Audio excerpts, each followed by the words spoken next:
अस्सलाम वालेकुम guys, welcome back to my YouTube channel. अच्छा, आप लोगों को पता है कि अगर आपके पास कोई भी सेविंग्स हैं, बेशक वो 500 रुपये हों या 5000 हों या 10,000 या कई लाख हों, तो क्या आपको पता है आप उस पे रोज़ाना की बेस पे जो है वो प्रॉफिट कमा सकते हैं। पाकिस्तान के कुछ ऐसे म्यूचुअल फंड्स हैं जो कि आपको डेली के बेस पे प्रॉफिट्स जो हैं वो देते हैं आपकी इन्वेस्टमेंट पे।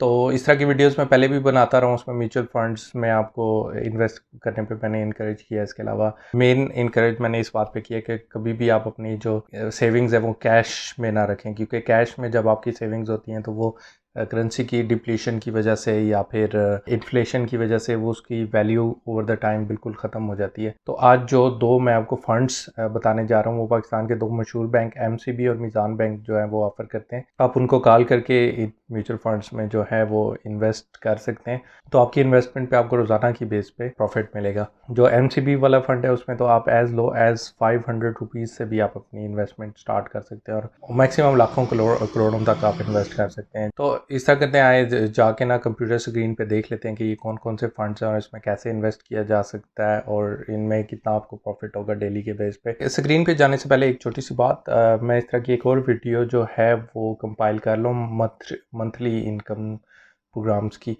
तो वो भी जल्दी चैनल पे आ जाएगी, तो आप सब्सक्राइब कर लें। तो और दूसरा, बेल बटन को हिट करके ऑल नोटिफिकेशंस ऑन कर लें ताकि जैसे ही वीडियो अपलोड हो आप तक पहुंच जाए। अच्छा, अभी मैं आपको जो दो म्यूचुअल फंड्स दिखाने जा रहा हूँ वो आपकी जितनी भी इन्वेस्टमेंट होती है उसके ऊपर आपको रोज़ाना जो है वो डिविडेंड या प्रॉफिट देते हैं, तो वो रोज़ाना का प्रॉफिट आपके अकाउंट में आ जाता है। इसमें दो ऑप्शन है, एक तो मीज़ान की तरफ से मीज़ान रोज़ाना आमदनी फ़ंड और एक और अलहमरा, ये एमसीबी इसको चला रहा है। तो ये था Alhamra daily dividend fund. Monthly income investment program में तो काफ़ी ज़्यादा फंड्स थे इस तरह के जो कि आपको मंथली जो है वो रिटर्न देते थे, लेकिन जो डेली थे उनमें अच्छे दो ही फंड्स मुझे मिले हैं, तो ये मैं आपके साथ शेयर करने जा रहा हूँ। मैंने कैलकुलेटर भी निकाला हुआ है, इसमें अभी देख लेते हैं कि कौन सा फ़ंड जो है वो ज़्यादा आपको प्रॉफिट देता है। लेकिन सबसे पहले इसकी ज़रा डिफरेंसेस देख लेते हैं। इसमें कुछ इंपॉर्टेंट डिफरेंसेस हैं जिनको कंसिडर करने की ज़रूरत है। सबसे इम्पोर्टेंट जो आप देख रहे होंगे, मिनिमम इन्वेस्टमेंट जो है वो अलहमरा के केस में जस्ट 500 रुपीज़ है। अलमीज़ान का फ़ंड है, इसकी मिनिमम इन्वेस्टमेंट जो है 500,000 रुपीज़ है, यानी कि 5 लाख रुपए इसमें मिनिमम आपको इन्वेस्ट करने लेकिन अलहमरा जो है ये 500 से आप स्टार्ट कर सकते हैं अपनी इन्वेस्टमेंट। तो छोटी से छोटी इन्वेस्टमेंट अगर आपके पास है तो आप इसके अंदर कर सकते हैं। लकीली ये दोनों जो हैं वो इस्लामिक असूलों से कंप्लायंट हैं।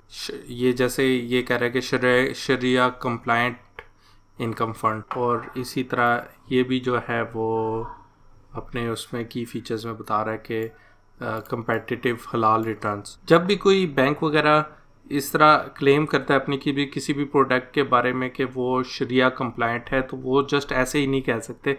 उसके लिए उनको एक मौलवी साहिबान का, मुफ्ती साहिबान का एक पूरा बेंच जो है उसको हायर करना पड़ता है।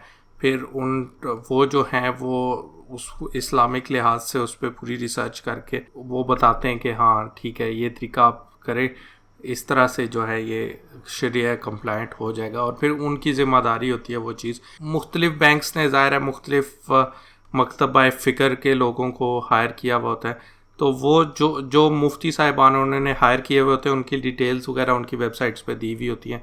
या जब आप उनको हेल्पलाइन पे कॉल वगैरह करेंगे तो वो आपको बता देते हैं कि कौन से मुफ्ती साहिबान हैं, तो वो अगर आपके मकतबा फ़िक्र से उससे ताल्लुक़ रखते हैं तो आप देख के जो है वो कंफर्म कर सकते हैं। लेकिन यह है कि उनके फतवे के बगैर वो ये क्लेम नहीं कर सकते कि ये एक इस्लामिक प्रोडक्ट है। तो जैसा कि आप इस्लामिक प्रोडक्ट अगर वो क्लेम कर रहे हैं तो उस पर ज़ाहिर है जो प्रॉफिट रेट है डेली का वो भी फिक्स्ड नहीं रख सकते। वो ये इस तरह इन्होंने जो है ये डेली का परसेंटेज में दिया हुआ है, जो भी रेट है इसको भी कैलकुलेट करके देखते हैं। इनकी एक माइनर सी फ़ीस भी होती है रोज़ाना की, ये शायद पैसा में दी हुई है, और ये जो है ये परसेंटेज में है, तो इसको कैलकुलेट कर लेते हैं। मसलन मीज़ान के रोज़ाना आमदनी फ़ंड में अगर आपने 1 लाख जो है वो किया हुआ इन्वेस्ट, और उसको आप किसी भी रैंडम को उठा लेते हैं किसी दिन की परसेंटेज को, और तो इंटू 0.0143 डिवाइडेड बाय 100, तो ये आपका डेली का रिटर्न है, 2 क्या कर लेते हैं 30। ये आपका आ गया मंथली। अब ये एक केस है, कभी आपका ज़्यादा भी होता है। ये जैसे इस नीचे वाले को देख लेते हैं, मसलन 100,000 इंटू 0.0405 डिवाइडेड बाय 100। ये आपका डेली का आ गया इंटू 30, 1215। अब ये 1215 30 डेज़ के लिए जो है ये तो काफ़ी ज़्यादा है, जो नॉर्मल रेट है 12% का उससे भी डिपेंड करता है, किसी दिन कम किसी दिन ज़्यादा। तो ये करते करते ऑन एवरेज जो है ईयरली जो है वो 6 to 8% आपका बनेगा। तो ये इस तरह जो है रोज़ाना की बेस पे आपका प्रॉफिट आता है। और बल्कि अलहमरा के रेट जो हैं वो भी देख लेते हैं, वो इससे काफ़ी बेहतर मुझे लग रहे थे। जैसे ये उनकी डिविडेंड प्राइस पर डे की मुख्तलिफ डेट्स की रिसेंट उन्होंने दी हुई है। मसलन फिर 100,000 की इन्वेस्टमेंट पे 0.02326 डिवाइडेड बाय 100 ये 23 इंटू 30, ये आपकी महीने के आ गई और ये आपकी साल की आ। अब ये कोई इतनी ज़्यादा प्रॉफिट नहीं है, लेकिन असल में चीज़ ये है कि अगर आपने वही आप अपनी जो छोटी सी इन्वेस्टमेंट सेविंग्स वगैरह हैं वो आपने अगर कैश में रखी होंगी तो वो वैल्यू हो रही होगी टाइम के साथ। लेकिन अगर आपने इस तरह रखा हुआ है तो कम अज़ कम वो अगर 12% डी वैल्यू हुआ है तो उसका 8% तो आपके पास वापस आ गया ना। और इन्होंने अपनी पुराने हिस्टोरिक रेट्स भी दिए हुए थे, जैसे 2018 में ईयरली इनके फंड पे जो प्रॉफिट हुआ था लोगों को वो 4.97 था, जबकि 2019 में ये काफ़ी बेहतर 8.29 पे चला गया था। तो इसी तरह आगे बढ़ने के चांसेस भी होते हैं अगर सब कुछ अच्छा जा रहा हो। और जैसा कि ये आप देख सकते हैं, ये जो हमने कैलकुलेशन की है उसके लिहाज से इस साल भी तकरीबन 8 to 10% तक जाने का इसका जो है वो लग रहा है।